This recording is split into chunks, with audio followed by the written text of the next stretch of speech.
França, Rússia. A extrema minoria é composta por extremistas terroristas. Vou mandar outra na sequência, tá? Deixa eu continuar lendo, porque daí responde de uma vez só. Ele mandou vários, né? Que eu saiba, todos esses terroristas estão armados com armamento dado ou financiado por algum destes países, com a promessa de ajudar na luta contra algum inimigo. Depois desses países saem e deixam o exército armado que em pouco tempo usa esse armamento contra o povo em geral. Eu vou ler tudo dele na sequência, tá? Que assim... Na minha opinião, todos os conflitos existentes nos países árabes, a religião é utilizada como motivo quando na verdade é apenas busca por poder. Os outros países apenas se envolvem no conflito para justificar gastos bélicos. Não sou nenhum defensor de nenhum extremista. Acho que essa é a última dele? Todas são dele. Todas são dele? Mas será que continua no mesmo assunto? Não sei. Para deixar bem claro, minha crítica é que países financiam guerras prometendo liberdade e, além de não resolverem a questão muito complexa, deixam o conflito sem solução e com mais armas e mais problemas. 20 anos jogado fora em apenas 48 horas. Será que acabou o dinheiro por conta da crise? Essa é a pergunta dele? Acho que... Ele continua aqui, mas acho que a gente pode... Porque ele fala assim, André, você estaria disposto a um debate construtivo com alguém como o Walid Rabah? É esse o nome?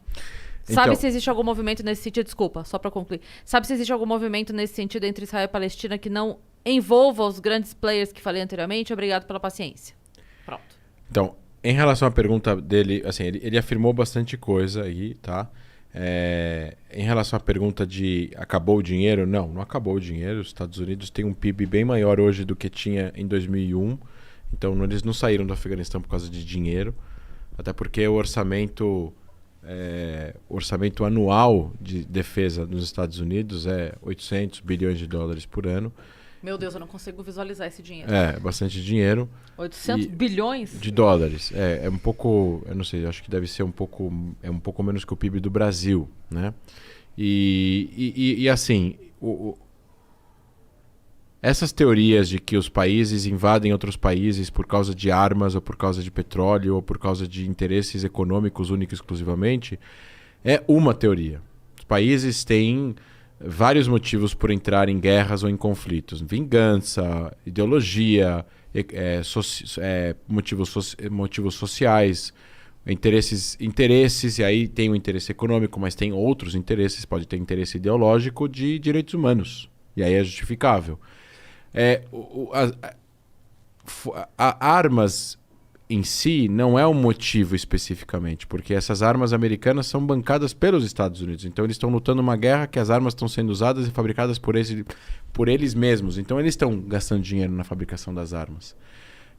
Você pode argumentar que as fábricas estão ganhando dinheiro, mas as fábricas são privadas nos Estados Unidos. As empresas de armas não são públicas. Mas aí não pode existir um negócio, governo e empresas? Você tem uma teoria que diz sobre a sustentabilidade de indústrias bélicas dos países.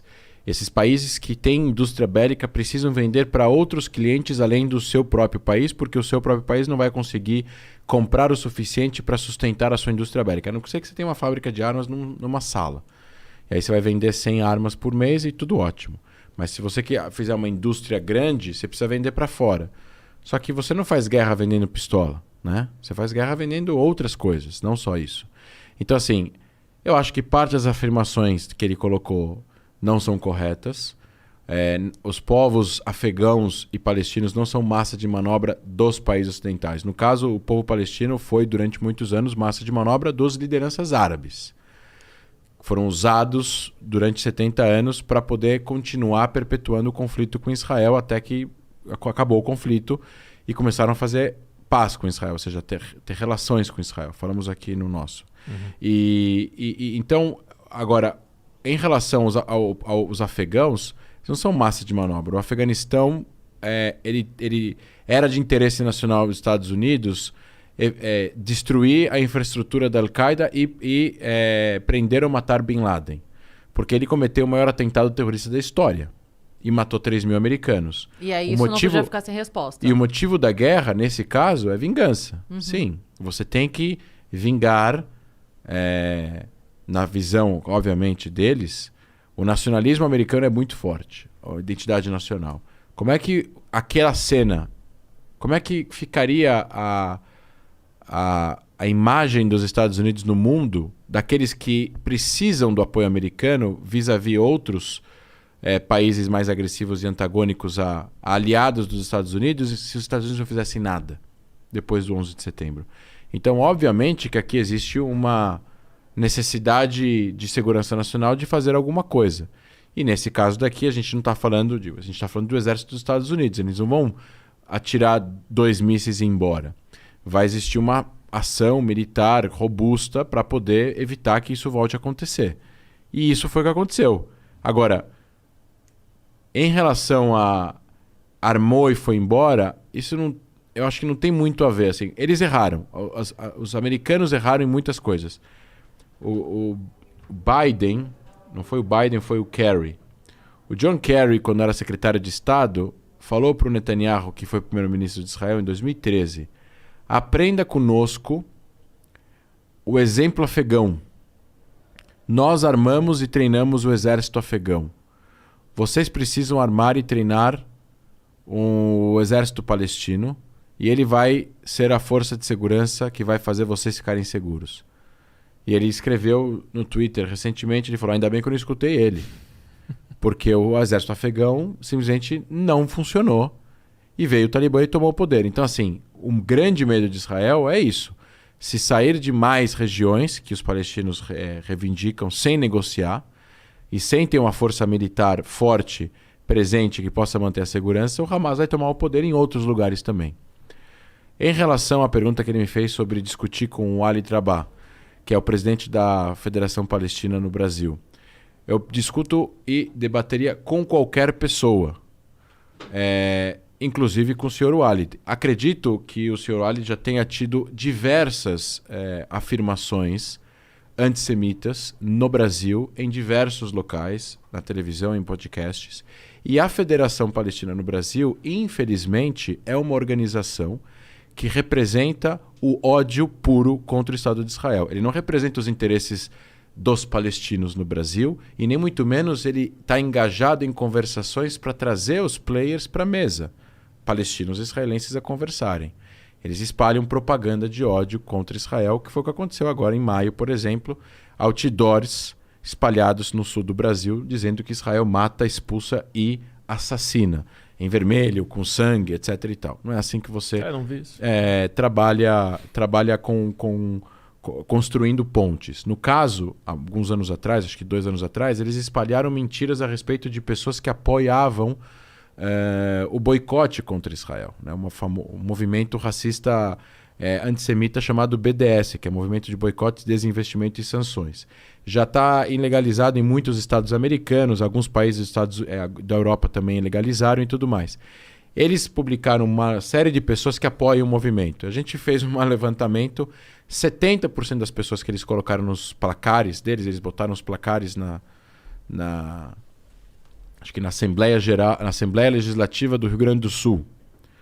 70% dos nomes não apoiam o movimento. Eles mentiram. Eles usaram o nome de qualquer pessoa, colocaram lá, essa atriz aqui de Hollywood apoia e obedece. Mentira, nunca apoiou. Então, assim, além de, enfim, várias coisas. Ele teve a audácia, mais uma vez, eu conversaria muito com ele. Mas a gente talvez não chegaria a nenhuma conclusão. Responderia perguntas, etc e tal. Seria muito respeitoso, mas não ficaria calado em nenhum momento em relação a alguma mentira. Teve uma vez que ele fez uma palestra em Ponta Grossa, se não me engano, que ele disse que o nazismo imitou o sionismo. Ele falou que o nazismo, que foi a ideologia que matou, assassinou 6 milhões de judeus, inclusive os meus bisavós, se inspirou no Movimento Nacional de Autodeterminação do Povo Judeu, que desde 1870 leva judeus para uma região que era otomana para poder montar um lar nacional para os judeus. Mas qual era a justificativa do argumento dele? Manchar a imagem do sionismo. Ele sabe que isso é mentira, provavelmente. Eu queria saber dentro do próprio argumento dele. O próprio argumento dele, ele estava falando que daqui a pouco ele vai ligar aqui pedindo para vir aqui direito de fala. Ele falou que... Ele falou, muitas pessoas falam que o sionismo imita o nazismo. Mas, na verdade, o nazismo que imita o sionismo, ele estava tentando manchar a imagem. Quando você não tem argumentos para falar do que está acontecendo agora, você volta a 150 anos atrás que as pessoas não conhecem e você inventa alguma coisa para falar sobre isso. Então, existe essa tentativa de transformar, de deslegitimar, de desumanizar a ideologia nacional que criou o movimento nacional que acabou gerando a criação do Estado de Israel 80 anos depois do surgimento dessa ideologia, desse movimento. Na verdade, é um movimento. A ideologia sempre existiu. Os judeus já foram soberanos naquela terra há milhares de anos atrás e sempre teve presença de judeus naquela região. A questão é que eles foram expulsos e depois foram expulsos de vários outros lugares da Europa, do norte da África e do Oriente Médio e acabaram mantendo uma presença judaica naquela região e depois acabaram voltando. A gente falou bastante disso quando a gente conversou.